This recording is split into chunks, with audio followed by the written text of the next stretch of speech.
जय श्री कृष्ण। जय श्री कृष्ण। गीता अनुरागी सज्जनों, 18वें अध्याय के 40वें श्लोक में भगवान ने अर्जुन को बताया कि इस पूरी पृथ्वी, अंतरिक्ष, देवलोक, स्वर्गलोक, कहीं भी ऐसा कोई सत्व नहीं है जो प्रकृति के इन 3 गुणों से मुक्त हो।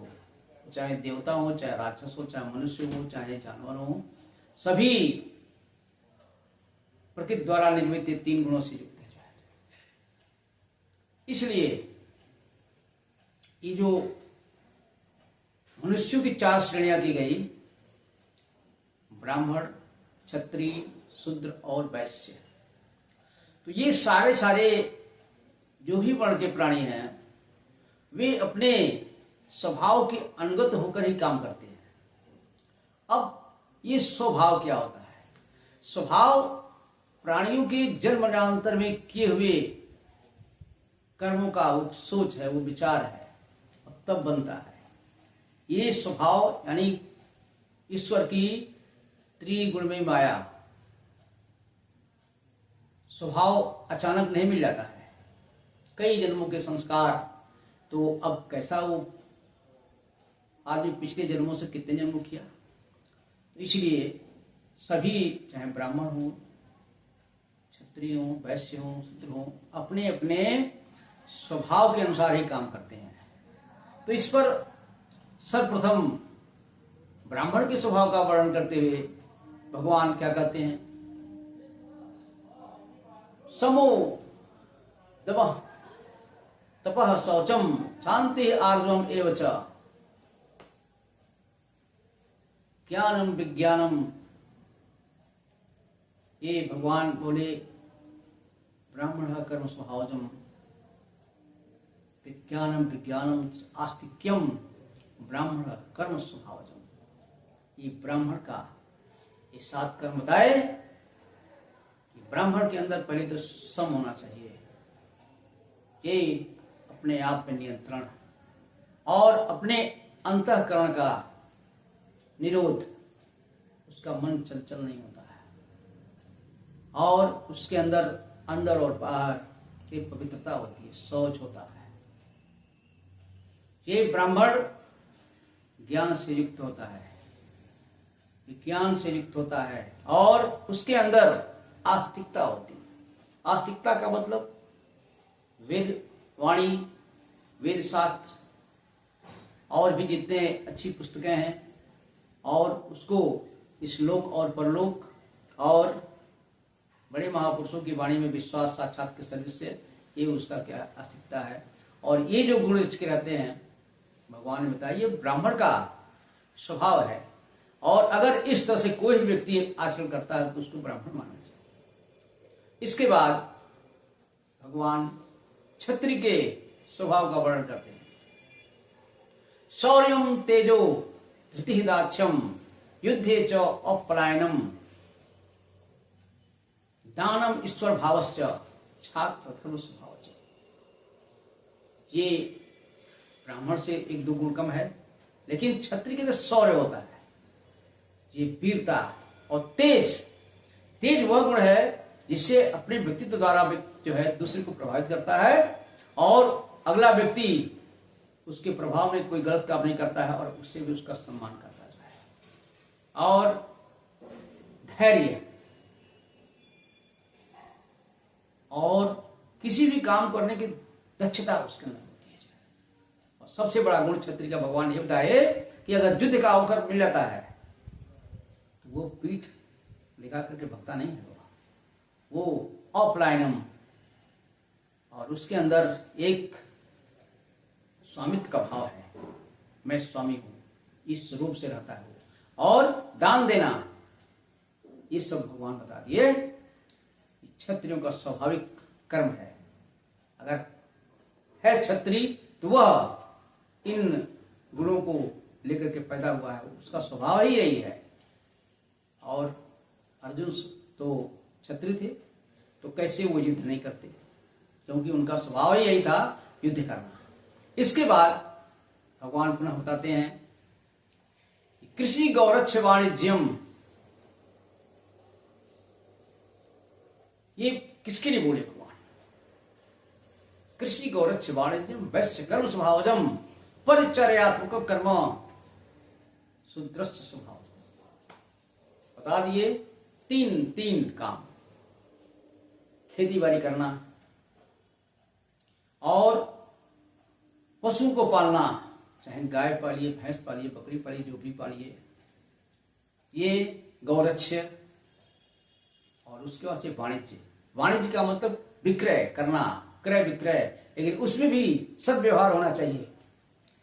बेईमानी से नहीं कमाना है, न्यायोचित ढंग से अगर व्यक्ति करता है तो वैश्य का ये स्वाभाविक गुण है। लेकिन शूद्र के लिए ये बता दिए केवल एक, शूद्र का स्वभाव केवल एक परिचर्यात्मक सेवा। वो उसको हर वर्ग के प्राणियों की सेवा करनी है। वो अगर सेवा करता है तो उसका सब करना है। इस प्रकार भगवान बोले कि सभी वर्ण के प्राणी अपने अपने ईश्वर धर्म का पालन करते हुए उस परम सिद्धि को प्राप्त कर सकते हैं।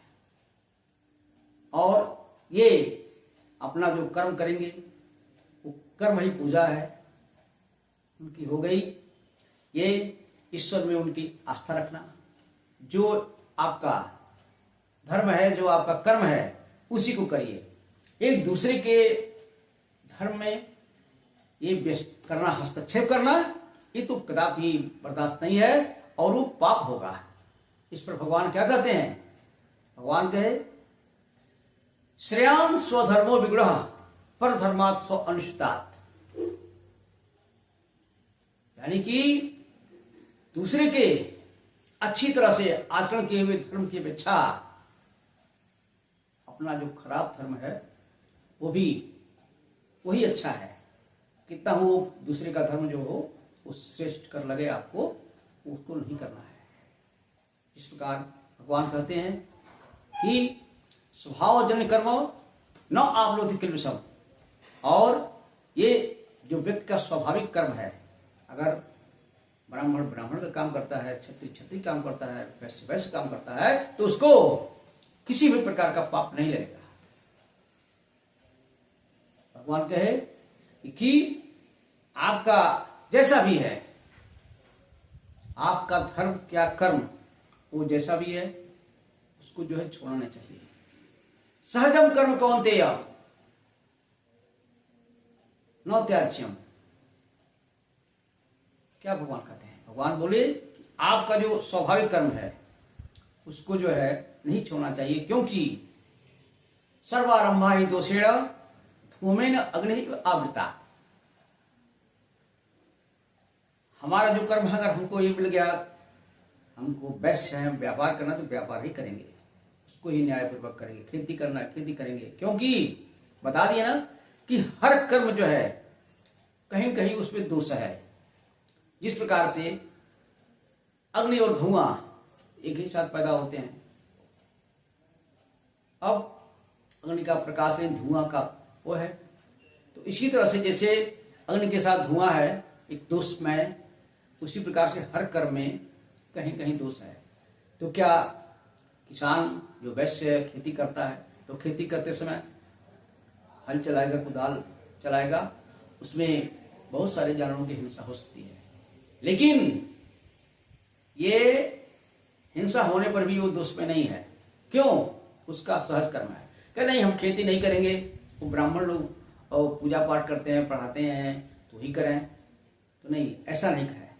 ये दूसरे का जो भले ही अच्छा हो, हमको अपने ही जो धर्म है उसके अनुसार करना चाहिए। इस प्रकार भगवान बताए कि स्वभाव आपका तत्काल तो पैदा होता नहीं है, और स्वभाव से नियत जो कर्म है हमको करना चाहिए। इस प्रकार अब भगवान संन्यास की महिमा बताते हैं कि जो व्यक्ति